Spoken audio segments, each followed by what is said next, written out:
आप सभी को मेरा प्यार भरा नमस्कार। पैडल अप के इस यूट्यूब चैनल पर आप सभी का स्वागत है। मैं उम्मीद करता हूँ कि आप सभी की तैयारी बहुत ही बेहतरीन होगी। साथ ही साथ आपने हमारा जो प्रीवियस थ्योरी का लेक्चर है वो अटेंड किया होगा और वो देखकर आपको काफ़ी अच्छा लगा होगा थ्योरी उससे पढ़ के। तो आज का ये हमारी सेकंड क्लास है स्पेशली कॉन्सेप्ट से रिलेटेड, जिसमें हम कॉन्सेप्ट को कवर कर रहे हैं। और जो भी आपके एग्ज़ाम हैं लाइक आपका एस्टेट, सुपर टेट जिसे हम कहते हैं, सी टेट हो गया, यूपी टेट, एस टेट या डी ट्रिपल एस भी है, के बी एस। तो इन सब एग्ज़ाम में आपका जो चाइल्ड डेवलपमेंट वाला पार्ट पूछा जाता है, उसमें जो आपके कॉन्सेप्ट होंगे जैसे डेवलपमेंट से हो गया, स्टेजेस हो गए, थ्योरीज हो गई, लर्निंग हो गया, इंक्लूसिव एजुकेशन हो गया, असेसमेंट वाला हो गया। तो इन सब के जो कॉन्सेप्ट हैं, डीप कॉन्सेप्ट को हम इस पूरी सीरीज़ के माध्यम से कवर करेंगे। इसमें हम पूरा आपका child development and pedagogy cover करेंगे। और अभी हमारी क्लास 1 हो चुकी है, अगर आपने वो नहीं देखी है तो उसकी लिंक आपको नीचे या प्ले सेक्शन में आप चेक कर सकते हैं, फुल कोर्स के नाम से मिल जाएगी। आज ये सेकंड क्लास है जिसमें हम कवर करेंगे हेरिडिटी एंड एनवायरनमेंट को, है ना। और पिछले जो सेशन हुआ था उसमें हमने कवर किया था कॉन्सेप्ट ऑफ डेवलपमेंट को। तो अब हम ये जानते हैं डेवलपमेंट को समझने के बाद कि क्या ऐसी चीज़ें हैं जो उसको अफेक्ट करती हैं, मतलब जो आता है अफेक्टिंग फैक्टर ऑफ डेवलपमेंट। तो उसके दो पार्ट हमने बताए थे, एक इंटरनल फैक्टर, एक एक्सटर्नल फैक्टर। इंटरनल जो है उसमें आपकी हेरिडिटी आती है, जो एक्सटर्नल हो गया वो आपका एनवायरनमेंट वाला पार्ट होता है, ठीक है। अब हेरिडिटी को हमने समझ लिया, लेकिन उसके जो प्रिंसिपल थे, बेसिक तो हमने कल डिस्कस कर लिया था, बट उसके जो प्रिंसिपल हैं, लॉज दिए थे जो हेरिडिटी के, उनके बारे में आज हमें चर्चा करनी थी, उनको हम आज जानेंगे। तो चलिए आज की क्लास को स्टार्ट करते हैं बिना देरी करे। और अगर आपका पिछले सेशन से रिगार्डिंग, पिछली क्लास से रिलेटेड कोई क्वेरी या कोई क्वेश्चन है तो आप हमारे ग्रुप पे हमें आसानी से भेज सकते हैं, जो टेलीग्राम ग्रुप है पैडल अप ग्रुप के नाम से। इसको आप ज्वाइन कर सकते हैं, लिंक आपको नीचे मिल जाएगी। तो बढ़ते हैं आज की थ्योरी की क्लास की ओर। तो पहले कुछ पिछले सेशन का, पिछली क्लास का रिकैप कर लेते हैं। हमने पढ़ा था हेरिडिटी। तो आखिर हेरिडिटी है क्या?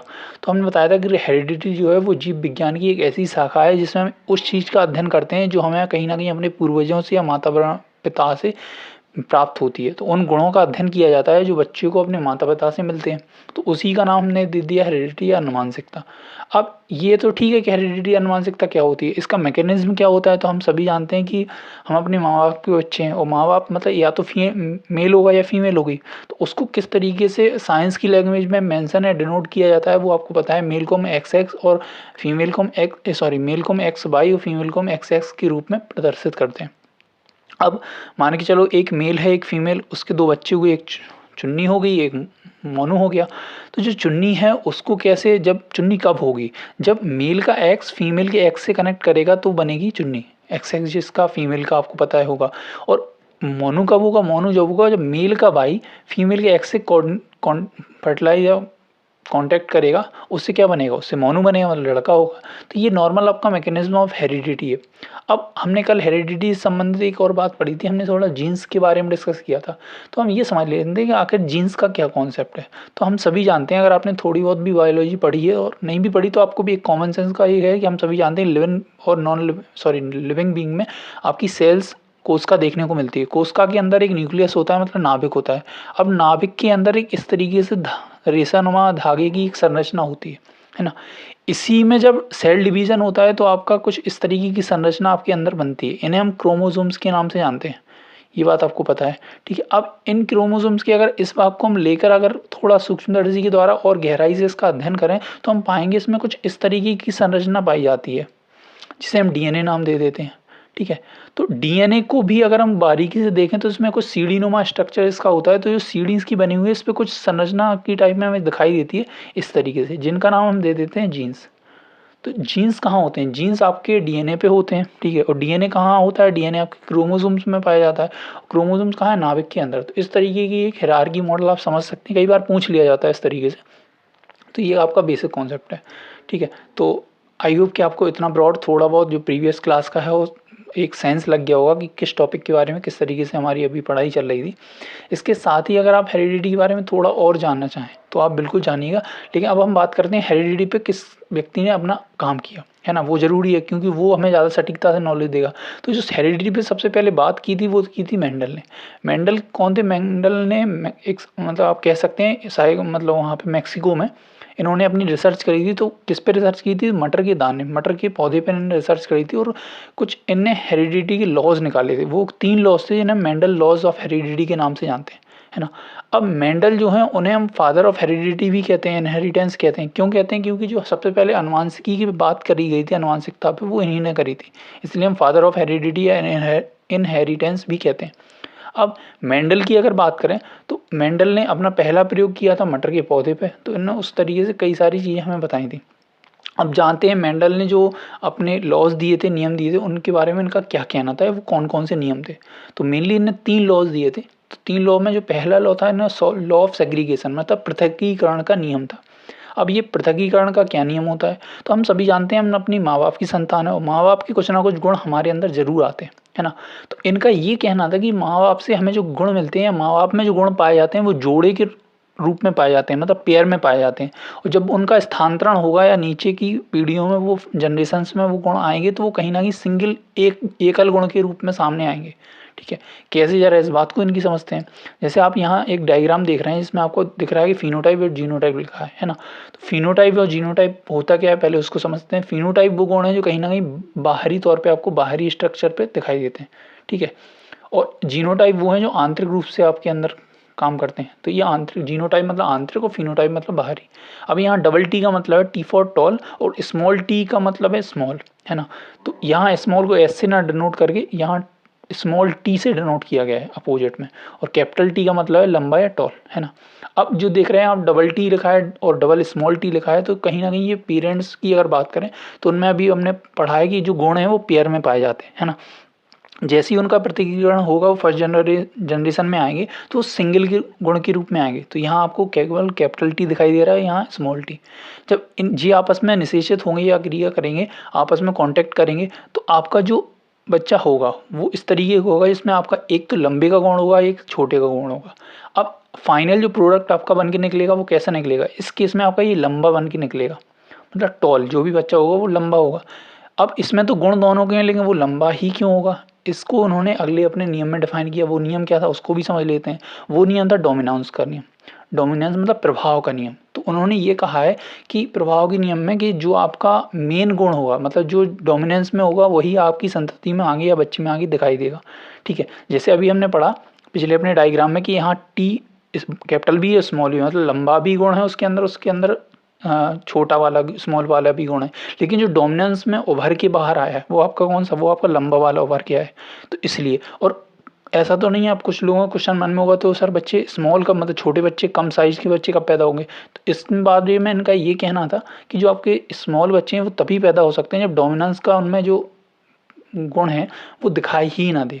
मतलब जब कैपिटल टी दोनों डोमिनेंस, मतलब दोनों लंबे होंगे तो लंबा ही बच्चा होगा। अगर एक भी उसमें अगर लंबा पाया जाता तो आपका बच्चा लंबा होगा। लेकिन लंबे में अगर लंबा का गुण आपके अंदर है ही नहीं, जो माता पिता से आपको दोनों गुण विरासत में मिले हैं वो दोनों साइज के, मतलब आपके दोनों माता पिता कम हाइट के हैं, तो आप या आपके आने वाले भाई बहन, वो जितने भी लोग होंगे वो कैसे होंगे? वो कम हाइट के ही होंगे।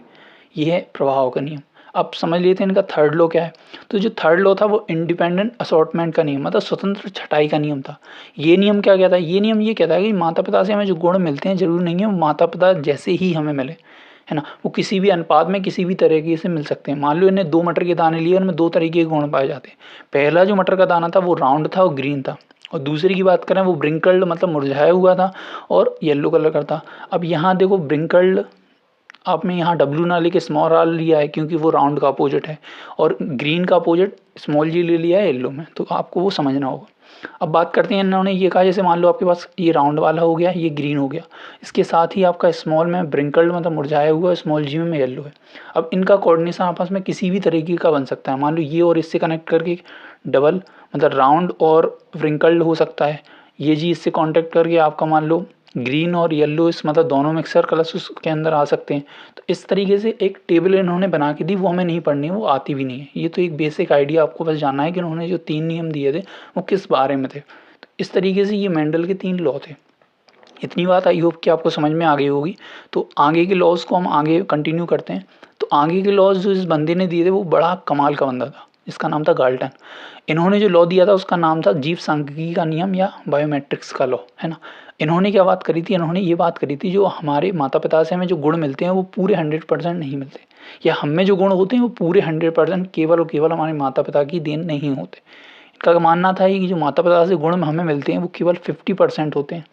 हमारे अंदर जो बाकी 25% गुण हैं वो कहाँ से मिलते हैं, वो दादा दादी या नाना नानी से मिलते हैं। बाकी 12.5% जो गुण हैं वो हमें परनाना परदादी से मिलते हैं। इस तरीके से ये उन्होंने एक टेबल दी थी कि गुण जो मिलते हैं हमारे अंदर हैं वो किस तरीके से उनका डिवाइडेशन होता है। तो ये गाल्टन का काम है। अब मैंने भी कहा ये बड़ा कमाल का बंदा था। क्यों बंदा था ये कमाल का, इन्होंने बहुत सारी और चीज़ें नहीं। सबसे पहले अगर पूछा जाए बुद्धि पे अध्ययन किसने किया, तो इसी बंदे ने सबसे पहले बुद्धि पे अध्ययन किया था।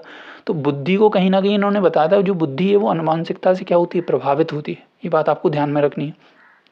अब इन्होंने एक बुक निकाली थी, तो कई बार ये बुक का नाम आपके यूपी टेट में पूछा गया, सुपर टेट में भी एक बार आया था, तो इसका नाम पूछ लिया जाता है। इसका नाम था हेरिडेटरी जेनेसिस। ठीक है, ये बात आपको याद रखनी है। बुद्धि पर अध्ययन सबसे पहले किसने किया, तो गाल्टन ने किया। जुड़वा बच्चों पे सबसे पहले अध्ययन किसने किया, तो वो भी गाल्टन ने किया था। इनका लॉ का नाम क्या था, लॉ ऑफ बायोमेट्रिक या सांख्यिकी का नियम। इतनी बातें जो थी वो गाल्टन के बारे में थी। अब आई होप कि गाल्टन का एक ब्रॉड सेंस आपको आइडिया लग गया होगा किस तरीके से गाल्टन ने अपना काम किया। अगर एक क्वेश्चन के तौर पे पूछें तो किसने कहा था कि अनुमानसिकता मानव विकास को प्रभावित करती है। हालांकि आपके में डेफिनेशन नहीं आती, यूपी टेट और सुपर टेट और रीट में भी इन तरीके एग्जाम्स में आपके डेफिनेशन पूछी जाती हैं, सी टेट वगैरह में नहीं अभी तक आई हैं। तो अनुमानसिकता मानव को प्रभावित करती है, मानव विकास को, तो ये किसने कहा था, ये आपके गाल्टन ने कहा था। अब अगर आपने थोड़ा बहुत कॉन्सेप्ट या थ्योरी पढ़ी है, ठीक है, जो मैं उम्मीद करता हूँ कि आपने कहीं ना कहीं, अगर आप एकदम से फ्रेशर नहीं है तो आपने पढ़ी होगी, तो आपको ये बताना है वॉटसन, डार्विन और ब्रूनर किस लिए फेमस है। इनका आपका ये होमवर्क है कि आप ये कमेंट बॉक्स में लिख के भेजें वॉटसन ने किस बारे में बात करी थी, डार्विन ने किस थ्योरी पे या कौन सी इनकी फेमस बुक है, और ब्रूनर ने अपनी कौन सी थ्योरी दी थी। तो पढ़ते हैं आगे की ओर, आगे के लॉ को समझते हैं। तो अगला जो लॉ है वो law of transmission of acquired traits है, मतलब अर्जित गुणों की वितरण का सिद्धांत। ये अर्जित गुण क्या है, इनकी मेनली बात करी थी लेमार्क ने। हो सकता है आप में से बहुत लोगों ने लेमार्क को पढ़ा है। अगर मैं थोड़ा सा आपको एक हिंट दूं तो जिराफ की गर्दन, हो सकता है इस बात को सुन के आपको लेमार्क की याद आ गई हो। तो लेमार्क ने जो सिद्धांत दिया था वो उनका आधारित था law of use and disuse पर। तो अगर सिंपल लैंग्वेज में आपको समझाऊँ, ये अगर आप चाहें तो पढ़ सकते हैं स्क्रीनशॉट की मदद से, बट मैं जो बोल रहा हूँ आप उस पर ध्यान दें कि इन्होंने सीधा कहा था जिस चीज़ का हम ज़्यादा उपयोग करेंगे वो बहुत ज़्यादा रिफाइन होती चली जाएगी, है ना, जिसका हम उपयोग करना बंद कर देंगे वो कहीं ना कहीं आगे ख़त्म हो जाएगी। तो यही इन्हें कहा था, जो जिराफ थे वो उन्हें कहीं ना कहीं वनस्पति की कमी के कारण उन्हें अपनी गर्दन को खींचना पड़ा। जब उन्हें गर्दन कंटिन्यू कई पीढ़ियों तक इस तरीके से प्रोसेस में लाई तो उनकी गर्दन लंबी हो गई। आज आप देखते हैं सबसे लंबी गर्दन वाले जानवर के तौर पर जिराफ को जाना जाता है। तो ये उनका बेसिक सिद्धांत था जिसमें उन्होंने कहा था अर्जित गुणों के वितरण का नियम, मतलब जो अर्जित गुण है एक जनरेशन में वो कैसे अन्य जनरेशन में जाते हैं। बाद में इनकी आलोचना भी कई साइकोलॉजिस्ट ने की है ना, उसको भी जानेंगे। तो ये बेसिक था law of transmission of acquired traits का। ठीक है, अब दूसरा जो अगला लॉ है वो law of continuity of germ plasm का है, जीव द्रव्य की निरंतरता का सिद्धांत। ये किसने दिया था, ये आपका बीजमैन ने दिया था, और बीजमैन को हम लेमार्क के आलोचक के तौर पे भी जानते हैं। ये बात आपको ध्यान रखनी है। इन्होंने क्या किया था, इन्होंने चूहों पर अध्ययन किया। तो चूहों की 25 पीढ़ियों तक इन्होंने उनकी पूंछ काट दी, कंटिन्यू 25 पीढ़ियों तक, 25 जनरेशन तक उनकी पूंछ काटते रहे। लेकिन जब उन्होंने अपना अध्ययन किया, रिसर्च कर रहे थे, तो उसमें उन्होंने ये पाया पूंछ काटने के बावजूद जो आगे की जनरेशन आ रही हैं उनमें वो पूंछ वाला पार्ट मिसिंग नहीं है ना। पूंछ काटने पर भी जो आगे जनरेशन आ रही है उनमें पूंछ पाई जा रही है। तो उन्होंने ये कहा कि ऐसा नहीं है कि आप ये कह दें कि मतलब जो चीज़ हम कंटिन्यू यूज़ में नहीं लाएंगे वो आगे की जनरेशन में ट्रांसफ़र होगा, वो जीन्स का एक कहीं ना कहीं इन्फॉर्मेशन है वो आगे की जनरेशन में ट्रांसफ़र होके वो लुप्त हो जाएगी या ख़त्म हो जाएगी। तो ये इस बात की आलोचना करते हैं। ये बात आपको थोड़ी सी समझनी है। तो अगर पूछा जाए बीजमैन किसके आलोचक थे, तो लेमार्क के थे। बीजमैन ने कौन सा अपना लॉ दिया था, वो अपना law of continuity of germ plants दिया था। तो ये था बीजमैन का सिद्धांत। पढ़ते हैं आगे कौन से सिद्धांत आते हैं या नियम आते हैं। लॉ ऑफ ट्रांसग्रेशन का, मतलब प्रत्यागमन का नियम। ये किसने दिया था, ये सोरेनसन ने दिया था। अब सोरेनसन ने क्या कहा था, सोरेनसन की ये डेफिनेशन कई एग्जाम्स में पूछी आती है। आपको अगर चाहें आप नोट कर सकते हो। मैं उम्मीद कर रहा हूँ कि आप मेरे साथ साथ नोट बना रहे हो, क्योंकि आपको किसी भी लेक्चर की पीडीएफ नहीं मिलेगी। क्योंकि मेरा ऐसा मानना है कि जब आप नोट्स खुद के हाथों से बनाएंगे, ठीक है, तो वो ज़्यादा समय तक आपको समझ में भी आएंगे अपनी लैंग्वेज में, और ज़्यादा समय तक आपको याद भी रहेंगे, है ना। तो आप नोट्स बनाएंगे तो उसमें डेफिनेशन जरूर लिखिएगा। सोरेनसन का एक कथन था, उच्च बुद्धि वाले माता पिता के बच्चे जो हैं कम बुद्धि वाले भी हो सकते हैं, ऐसा इनका मानना था। और कम बुद्धि वाले माता पिता हैं उनके बच्चे जो हैं वो उच्च बुद्धिमत्ता वाले भी हो सकते हैं। तो ऐसा किसका मानना था, ये सोरेनसन का मानना था। और इनका जो लॉ था वो प्रत्यागमन का नियम के नाम से जाना जाता है। तो ये कुछ लॉस थे, आई होप कि आपको क्लियर हो गए होंगे। बाकी के जो लॉ हैं उनको थोड़ा हम टेबुलर फॉर्म में पढ़ेंगे कि law of similarity and law of variation क्या है। लॉ ऑफ सिमिलैरिटी आपको सीधा सा ये जानना है कि इंसान के बच्चे इंसान और कुत्ते के बच्चे कुत्ते ही पैदा होते हैं, उनमें आपको सिमिलैरिटी देखने को मिलेगी। ऐसा नहीं है इंसानों के घर में कुत्ता पैदा हो गया ये बात आपको ध्यान रखनी है। लॉ ऑफ वेरिएशन क्या कहता है? लॉ ऑफ वेरिएशन ये कहता है कि हम अपने माता पिता की टोटल फोटोकॉपी नहीं होते। ठीक है, हो सकता है कुछ गुण हमारे माता पिता के हमारे अंदर हों, है ना, लेकिन सारे गुण हमारे उनके हों ऐसा नहीं है। तो इस बात को जो नियम डिफाइन करता है वो लॉ ऑफ वेरिएशन का है। ठीक है, तो ये बात भी आपको ध्यान रखनी है। तो ये आपके 2 लॉ थे जो मुझे लगा कि टेबुलर फॉर्म में कराने चाहिए। तो ये थे आपके मेनली जो इंपॉर्टेंट लॉ हैं, इसमें मेनली आपके सारे लॉ कवर हो गए हैं लॉ ऑफ हेरिडिटी के अंदर। अब ये जानते हैं कि लॉ ऑफ हेरिडिटी के बाद हेरिडिटी कई सारे लोगों ने अपनी अपनी रिसर्च करी, शोध करे, तो वो रिसर्च क्या कहती है और क्या वो रिसर्च है। सबसे पहले हम ये समझते हैं कि ये मतलब चीज़ पढ़ना एग्जाम के पॉइंट ऑफ व्यू से बहुत इंपॉर्टेंट है, वो आप सभी जानते हैं तभी आप ये क्लास ले रहे हैं। और साथ ही साथ ये लाइफ में भी बहुत काम आता है, क्योंकि कहीं ना कहीं आगे चलकर हम सभी को शादी करनी है और सभी को मम्मी पापा बनना ही है ना। तो ये आपके एग्ज़ाम के साथ साथ आपकी लाइफ के पॉइंट ऑफ व्यू से इंपॉर्टेंट है, उसको उस तरीके से आप अप्रोच कर सकते हैं कि कैसे पढ़ना है। अब बात करते हैं कि रिसर्च रिलेटेड टू हेरिडिटी कौन कौन सी रिसर्च हुई, उनके क्या रिजल्ट निकले। तो सबसे पहली जो रिसर्च हम पढ़ेंगे गोडार्ड ने जो कालिका के एक परिवार था। कालिका मेनली क्या है? सरनेम है। ठीक है, तो ये बात आपको ध्यान रखना है, किसी लोग का नाम नहीं है, ये पूरी वंश के सरनेम है, जैसे अलग अलग सरनेम होते हैं। और गोडार्ड जो हैं वो एक कह सकते हैं साइंटिस्ट हैं। तो इन्होंने इस परिवार पर रिसर्च की थी। क्या रिसर्च करी थी वो जरा समझते हैं। तो इन्होंने क्या किया, एक सैनिक था जो एवरेज बुद्धि वाला था, तो उसकी शादी सबसे पहले एक मंद बुद्धि महिला से करा दी, और देखा जो बच्चे पैदा हुए वो भी मंद बुद्धि या कहीं ना कहीं उनकी जो प्रवृत्ति थी वो क्रिमिनल प्रवृत्ति के बच्चे थे। फिर बाद में उन्हें उसी व्यक्ति मतलब जो एवरेज सैनिक था उसी व्यक्ति की शादी अच्छे वंश की महिला से करा दी। फिर उन्होंने ये देखा कि उसके जो मतलब आगे बच्चे हुए वो लगभग ज़्यादातर बच्चे कामयाब अच्छे काबिल बच्चे थे, उनमें कहीं ये मंदबुद्धि या क्रिमिनल प्रवृत्ति या नेचर नहीं देखा गया। तो ये मेनली उनकी रिसर्च का परिणाम था। अब जरा इसको थोड़ा डायग्राम के हिसाब से समझ लेते हैं। तो ये अगर आपको डायग्राम क्लियरली दिख रहा होगा तो इसमें पहले हम समझते हैं कि आपका मान लो एक नॉर्मल व्यक्ति नॉर्मल अब महिला से शादी करता है तो उसका नॉर्मल बच्चा होता है, अमूमन ये मानते हैं। फिर अगर उसमें नॉर्मल वुमेन से शादी करेगा तो नॉर्मल बच्चा होगा।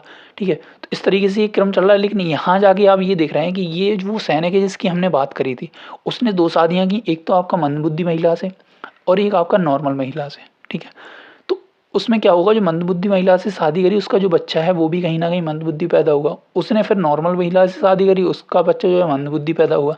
उसने मंदबुद्धि से शादी करी तो उसका मंदबुद्धि ही पैदा हुआ। इस तरीके से ये क्रम चलता रहा और कहीं ना कहीं अंत में आपका ये देख रहे हैं कि आप मंदबुद्धि ही उस जनरेशन में देखे जाते हैं।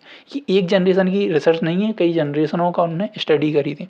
उसके बाद बात करते हैं जो उसने दूसरी शादी करी थी, उसमें जो भी संतानें या संततियाँ पैदा हुई हैं वो ज़्यादातर नॉर्मल ही हैं और उनमें ये प्रवृत्ति नहीं देखी गई।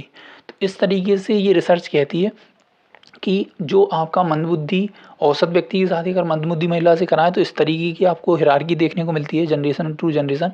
और जो नॉर्मल एक अच्छे वंश की महिला से शादी कराई गई तो उसमें साथ में आपको ये जनरेशन देखने को मिलती है। ठीक है, शायद तभी कहीं ना कहीं हमारे बुजुर्ग बड़े कहते हैं कि जो हमें शादी करना चाहिए वो एक अच्छे वंश या अच्छे कुल में करना चाहिए, उसको ज़्यादा वो मानते हैं या ज़्यादा उस पर फोकस होते हैं। खैर उन सब बारे में बात नहीं करेंगे, हमारा मेनली काम है स्टडी में फोकस करना। तो अगली जो रिसर्च है वो डगडेल की है, उन्होंने जीव परिवार पे शोध किया था। जीव भी आप कह सकते हैं एक तरीके से आपका क्या है, वो कहीं ना कहीं उनके वंश का नाम है। तो इसमें एक चरित्रहीन पुरुष की शादी एक चरित्रहीन महिला से ही करा दी। तो उनमें जो बच्चे देखे गए मेनली क्या है, जो डगडेल थे वो आपके जो जेल हैं उसमें काम करते थे। तो जेल में कई सारे उन्होंने जब देखा कि जेल में कुछ ऐसे लोग हैं जो एक ही वंश या एक ही फैमिली से बिलोंग करते हैं, तो फिर उन्होंने कहीं इस बात का रिसर्च शुरू की, अपना अध्ययन शुरू किया और कई सारे उन्होंने केसेस स्टडी करे। तो उन्होंने ये पाया कि एक ही कुल के अगर उसमें 22 लोग हैं तो कम से कम 17 लोग अमूमन जेल में हैं, बाकी लोग जो बचे हैं उन पे कहीं ना कहीं क्रिमिनल चार्जेस हैं और संदेह की निगाह में हैं। तो जब उन्होंने ये पाया उस पर और गहराई से रिसर्च करी तो उन्होंने ये पाया कि जो चरित्रहीन पुरुष हैं अगर उसकी शादी हम चरित्रहीन महिला से करा देते हैं तो कहीं ना कहीं जो बच्चे होंगे वो आपराधिक प्रवृत्ति के होंगे। और उन्होंने एक पूरे वंश की कम से कम 25-30 सालों में पूरे वंश का अध्ययन किया। हम जानते हैं क्या उनका अध्ययन था। तो उन्होंने मैक्स नाम के एक व्यक्ति के परिवार का जब पूरा अध्ययन किया जो डच फैमिली से बिलोंग करता था, उसका जन्म लगभग 1720 से 1740 के बीच में हुआ था। तो उसके जो परिवार में जो लोग हुए उसमें 76 से अधिक क्या है दोषी अपराधी थे, 18 वेश्याशालाओं के रक्षक थे, 120 वेश्याएं थीं और 200 से अधिक जो राहत प्राप्तकर्ताओं के पूर्वज थे। ठीक है, मतलब वो क्रिमिनल प्रवृत्ति के थे। तो ये पूरे वंश का उन्होंने अब अध्ययन किया, तो वो मेनली इसी रिसर्च पे पहुंचा कि जब चरित्रहीन पुरुष की शादी चरित्रहीन महिला से कराएंगे तो इस तरीके के क्रिमिनल नेचर है, क्रिमिनल बिहेवियर के जो बच्चे हैं वो आगे आएंगे आपकी जनरेशन में। तो ये आपकी सेकंड रिसर्च थी, आई होप आपको ये थोड़ी समझ में आ गई होगी। अगर थर्ड रिसर्च की बात करें तो मैकडूगल की है। इन्होंने क्या किया था, इन्होंने चूहे पे अपना प्रयोग किया था। जैसा कि आप चित्र में देख रहे हैं, इन्होंने इस तरीके से एक केज बनाया, उसमें चूहे को डाला, तो उसके दो आपको डोर दिए, एक आपका बिल्कुल अंधेरा डार्कनेस से भरा हुआ और एक में जो लाइट थी वो करंट से कनेक्टेड थी, मतलब उसमें चूहे को करंट लगेगा। तो जब उसे भूख लगी या उसने जब निकलना चाहा तो जैसे मेनली जो जितने भी चूहे हैं पहली जनरेशन में वो सारे लाइट की तरफ भागे। जैसे ही वो लाइट की तरफ भागे तो उन्हें करंट लगा, फिर वो उस साइड जाना धीमे धीमे बंद कर दिया। और जब कई जनरेशन बाद उन्होंने इस चीज़ को ऑब्जर्व किया तो जो नई जनरेशन के बच्चे आए तो वो इस साइड गए ही नहीं, वो सीधा अंधेरी की तरफ गए और बाहर निकल कर उन्होंने अपना खाना खा लिया। तो इस हिसाब से मैकडूगल ने जो देखा कि कहीं ना कहीं जो बिहेवियर है, जो चीज़ हम इन्फॉर्मेशन गेन करते हैं वो आगे की पीढ़ियों में ट्रांसमिट होती है, मतलब जाती है वो नॉलेज। तभी तो आगे आने वाली जो पीढ़ी में जो चूहे के बच्चे पैदा हुए वो लाइट की तरफ ना जाके सीधा अंधेरे की तरफ गए, बल्कि पहली जनरेशन के जो चूहे थे कहीं ना कहीं लाइट की तरफ भाग रहे थे। तो वहाँ जब उन्हें करंट की नॉलेज मिली तो आगे की जनरेशन में पास आउट हुई। ये सीधा सा इनका मानना था। आई होप ये रिसर्च आपको क्लियर हो गई होगी। अब बात करते हैं एक और इसके प्रभाव के बारे में कि हेरिडिटी से कौन कौन से प्रभाव आपके सामने देखने को मिलती हैं। तो इनमें दो आप चीज़ें नाम सुनते हैं, एक आइडेंटिकल ट्विंस एंड फेटर्नल ट्विंस। ये क्या है, इनको जब समझते हैं तो इनको समझने के लिए पहला जरा हम बेसिक को समझ लेते हैं कि आप कैसे ये चीज़ें काम करती हैं। तो मेनली आपको ये पता है, ये आपका थोड़ा सा डायग्राम है, इसमें आपको ये दिख रहा है, ये मेल का स्पर्म है और ये ओवम है फीमेल का। जब ये फर्टिलाइज होते हैं आपस में कनेक्ट करते हैं तो कहीं ना कहीं ये आपका एग बनता है। जब एग बनेगा, एग में क्या होता है, एक ही एग में सेल डिवीजन हो जाता है, तो ये 20 से 2 हिस्सों में बन जाता है। तो इस हिसाब से एक ही एग से आपके दो बच्चे पैदा होते हैं, तो उसे बोलते हैं आइडेंटिकल ट्विंस। मतलब एक ही एग से दो बच्चे बनना, ये कहलाता है आइडेंटिकल ट्विंस। मैं वापस से रिपीट कर देता हूँ। अगर फैटर्नल ट्विंस की बात करें तो इसमें दो अलग अलग स्पर्म दो अलग अलग एग से फर्टिलाइज होते हैं, ठीक है, उनसे दो अलग अलग आपके बच्चे पैदा होते हैं, इसको बोलते हैं फर्टर्नल ट्विंस। मतलब गर्भ एक है लेकिन बच्चे अलग अलग टोटली हैं, लेकिन गर्भ एक है, सेम स्पर्म सेम ओवम से एक ही एग से दो बच्चे पैदा हुए, उसे आइडेंटिकल ट्विंस। अब समझते हैं इनमें क्या डिफरेंस होता है, क्या चीज़ें होती हैं। तो अगर बात करें आइडेंटिकल ट्विंस की तो उसमें जो हेरिडिटिकल करेक्टर होंगे वो लगभग कैसे होंगे, समान क्यों होंगे, क्योंकि एक ही एग के वो दो हिस्से हैं। सेक्स कैसा होगा उनका, सेम सेक्स होगा। अगर मतलब लड़की है तो दोनों लड़की होंगी, लड़कियां तो दोनों लड़के होंगे। ये क्या है, मोनोजाइगोटिक है। मोनोजाइगोटिक का मतलब है एक ही अंडे से निकले हुए दो बच्चे, मतलब एक ही अंडे के दो हिस्से। इस तरीके से मोनो को आप समझ सकते हैं। मोनो का मतलब होता है एक। अगर बात करें फ्रेटर्नल ट्विंस की तो हेरिडिटी की जो कैरेक्टरिस्टिक्स हैं इनमें समान नहीं होते। क्यों नहीं होते, ये दोनों अलग अलग एक्स से बने हुए बच्चे हैं। इनमें मे भी ये सेम सेक्स के हो सकते हैं और मेनली अपोजिट सेक्स के भी हो सकते हैं, जरूरी नहीं है। वो रिएक्शन पर डिपेंड करता है कि आपके अंदर कैसी और चीज़ें चल रही हैं। अब बात करें ये डाई जाइगोटिक होते हैं। डाई मतलब दो, जाइगोटिक मतलब जो आपका एग आगे फर्टिलाइज होगा उससे जो बनेगा वो जाइगोट कहलाता है। तो ये दो जाइगोटिक ट्विंस होते हैं, ये मोनोजाइगोटिक। तो ये कभी कभी आपका डिफरेंस एग्जाम में पूछ लिया जाता है, इसको आपको नोट डाउन करना है। आई होप ये आपको समझ में आ गया होगा। अब बात करते हैं कि कहीं ना कहीं आपने जो पिछली क्लास अटेंड करी होगी और पढ़ी होगी उसमें हमने बात की थी अफेक्टिंग फैक्टर ऑफ डेवलपमेंट, मतलब कौन कौन से कारक आपके डेवलपमेंट को अफेक्ट करते हैं। तो उसमें हमने आंतरिक कारक और बाहरी कारक के तौर पे बात करी थी। आंतरिक कारक में हमने हेरिडिटी कल भी बात करी थी और मेनली आपका हेरिडिटी जो है वो पूरा ओवर हो गया है, पूरा हमने उसको समझ लिया है। अब जो बाहरी कारक हैं उसमें हमने कल जो बात करी थी वो कहीं ना कहीं माँ के गर्भ के अंदर के वातावरण के बारे में बात करी थी। अगर आपने वो नहीं देखी है क्लास तो आप ज़रूर देखिएगा। उसके साथ ही आपको दो चीज़ और रिकमेंड करना चाहूँगा मैं हेरिडिटी के ऊपर, जहाँ इसके बाद आपका पूरा हेरिडिटी वाला टॉपिक ओवर हो जाएगा, जिसमें आपको प्रीनेटल स्टेज पढ़ना है, जिसमें आपको बताया गया एक्चुअल में कैसे बच्चा कंसीव करती है माँ, फिर बच्चे का विकास गर्भ में कैसे होता है, इस तरीके की ये चीज़ें सारी उसमें बताई हैं जो हेरिडिटी कहीं ना कहीं संबंधित है। और ये जो सेकंड वीडियो आप देख रहे हैं इनकी लिंक आपको दोनों को इस वीडियो के डिस्क्रिप्शन बॉक्स में मिल जाएगी। इसमें आपको ऐसी डिसीज़ के बारे में बताया गया है जो हेरिडिटी से कहीं ना कहीं कनेक्टेड है। कैसे, मैंने आपको एक सीधा सा एग्जाम्पल देता हूँ कि मैंने अभी आपको बताया बच्चा गर्भ में आता है तो कहीं ना कहीं जो जीन्स मैंने बताया था ये आपका न्यूक्लियस में, ये आपका धागे जैसी संरचना है, ये आपके क्रोमोसोम्स में तब बनती है इस, ठीक है। अब ये क्रोमोसोम्स में ही कहीं ना कहीं आपके म्यूटेशन देखने को मिलती है। हो सकता है ये दो मिली स्ट्रक्चर दो क्रोमोसोम्स का होता है, ये तीन हो जाए, इस तरीके से एक और इसमें लग जाए, तो ये म्यूटेशन आपको देखने को मिल रही है। तो इसी को आप डिसीज या डिसऑर्डर के तौर पे जानते हैं। तो इन्वायरमेंट वाले में हम क्या पढ़ेंगे, इन्वायरमेंट की जरा समझ लेते हैं। जिन लोगों ने इन्वायरमेंट को स्टडी किया उनका क्या कहना है। तो रॉस का नाम आपने सुना होगा, उन्होंने इन्वायरमेंट के बारे में कहा है कि यह एक एक्सटर्नल फैक्टर मतलब बाहरी कारक है जो किसी व्यक्ति को क्या करता है, प्रभावित करता है। तो हमने अभी बाहरी कारक में ही इन्वायरमेंट को स्टडी किया है, तो इस बात से हम बहुत ज़्यादा रिलेट कर सकते हैं। अब बात करते हैं सेकेंड, जो स्टडी करने वाले हमारे साइकोलॉजिस्ट हैं उनका क्या कहना है। इन्होंने कहा है कि environment is everything that affect an individual except genes. मतलब जीन्स के अलावा जो कुछ भी व्यक्ति को प्रभावित करता है वो सभी किस में आता है, वो इन्वायरमेंट में आता है। तो जीन्स हमें पता है पार्ट किसका है, वो हेरिडिटी का पार्ट है, कहीं ना कहीं हमें आनुवंशिकता को डिफाइन करता है। तो इनका भी अपने आप में कहना एकदम से सही है। अब इसमें अगर हम इन्वायरमेंट पढ़ रहे हैं तो इस एक चीज़ को पढ़ना बहुत ही इंपॉर्टेंट है, वो है फ्लाइन इफेक्ट का। फ्लाइन इफेक्ट, फ्लाइन जो है एक व्यक्ति का नाम है। इन्होंने ये कहा था कि आधुनिक समय में कहीं ना कहीं हमें आईक्यू, आप सभी जानते हैं आईक्यू में, बुद्धिमत्ता में कहीं ना कहीं बढ़ोतरी देखने को मिल रही है। तो इसका जो ग्राफ है, मान लो ये आपका ब्लैक तरह का ये नॉर्मल ग्राफ है, इसमें ये शिफ्ट देखने को मिल रहा है और ये शिफ्ट नॉर्मली आपको राइट साइड में देखने को मिल रहा है, ये बात भी ध्यान रखना है। तो ये वजह क्या है, ये कहीं ना कहीं किस चीज़ की वजह है, ये आधुनिक जो हमारी टेक्नोलॉजी हमारे सामने आ रही है आधुनिक समय में, ये उसकी वजह से देखने को मिल रहा है जो कहीं ना कहीं हमें अपने वातावरण से मिल रही है। तो इनका ये फोकस था कि जो आईक्यू में चेंजेस आ रहे हैं वो आधुनिक समय में जो समृद्ध वातावरण हमें हमारे बच्चों को देखने को मिल रहा है। इसका मैं सिंपल एग्जाम्पल बताऊँ, जब हम थे तो हम मतलब कई सारी चीज़ों को ऑपरेट करना नहीं जानते, बट बच्चा आज जो मतलब 1 साल या 1.5 साल का है, या हम कह रहे 10 या 12 महीने का है, वो इजीली आपका फ़ोन ऑपरेट करना जानता है। तो ये कहीं ना कहीं आपकी जो टेक्नोलॉजी का डेवलपमेंट है वही इसका एक तरीके से फैक्टर है ना। इससे आप रिलेट करके इस इफेक्ट को पढ़ समझ सकते हैं।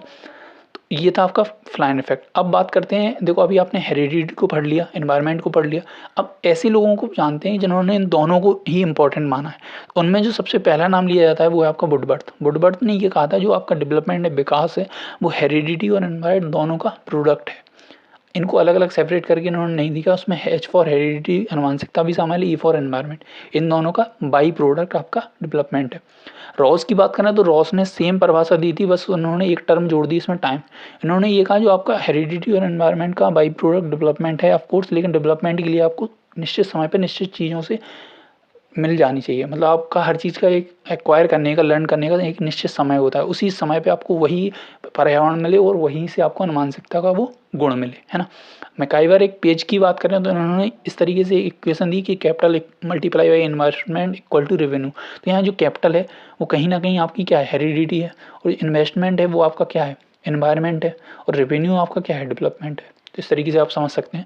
लैंड डिस एंड लैंड की बात करें तो इन्होंने कहीं ना कहीं ये एरिया ऑफ ट्रायंगल के ऊपर इन्होंने बात करी। इन्होंने बीज बेस को आपका हेरिडिटी माना और एच को आपका एनवायरनमेंट माना। तो ये बेसिक सी इन्होंने सब लोगों ने सिमिलर बात करी कि जो आपका डेवलपमेंट है वो कहीं ना कहीं हेरिडिटी और एनवायरनमेंट का मिला जुला रूप है, इसमें किसी को पृथक करके हम नहीं देख सकते, है ना। तो ये आपका कॉन्सेप्ट ऑफ डेवलपमेंट हमने समझ लिया, हमने हेरिडिटी जो अफेक्टिंग फैक्टर के अंतर्गत आता है उसको समझ लिया, एनवायरनमेंट को समझ लिया और दोनों को भी समझ लिया। तो मैं उम्मीद करता हूँ कि आपको बेसिक जो पहला हमारा टॉपिक था कि कॉन्सेप्ट ऑफ डेवलपमेंट, उसके बाद अफेक्टिंग फैक्टर, उसके बाद आपका हेरिडिटी एंड एनवायरनमेंट, ये सब आपको क्लियर हो गए होंगे इन 2 लेक्चर सेशंस में। अब हम जो आगे बात करेंगे वो है आपकी स्टेज ऑफ डेवलपमेंट, उसके बाद हम आगे बात करेंगे थ्योरी ऑफ डेवलपमेंट। तो मैं उम्मीद करता हूँ इसके साथ ही जब तक हमारी वो लेक्चर आएंगे तब तक आप अपना ये सारा नोट डाउन कर लेंगे, नोट्स अच्छे से बना लेंगे और एक बार रिवाइज ज़रूरी कर लेंगे, क्योंकि कहीं ना कहीं आगे की चीज़ें पीछे की चीज़ों से रिलेट करके ही बढ़ेंगे, तो एक सहारा बैकअप मिलता रहता है। तो मैं उम्मीद करता हूँ अगर आप प्रैक्टिस करना चाहें तो पहले से ही हमारे चैनल पे प्रैक्टिस सेशन आपको मिल जाएंगे, प्लेलिस्ट मिल जाएगी। साथ ही साथ अभी आगे प्रैक्टिस सेशन आएंगे, क्योंकि पहले कॉन्सेप्ट अच्छे से बिल्डअप हो जाए और आपको काफ़ी सारे प्रैक्टिस सेशंस के रूप में क्वेश्चंस मिलेंगे, और अभी भी काफ़ी मात्रा में आपको क्वेश्चंस ऑलरेडी अवेलेबल हैं। तो मिलते हैं अगले प्रैक्टिस सेशन की, तब तक मस्त रहिए, एकदम व्यस्त रहिए। Bye bye and take care.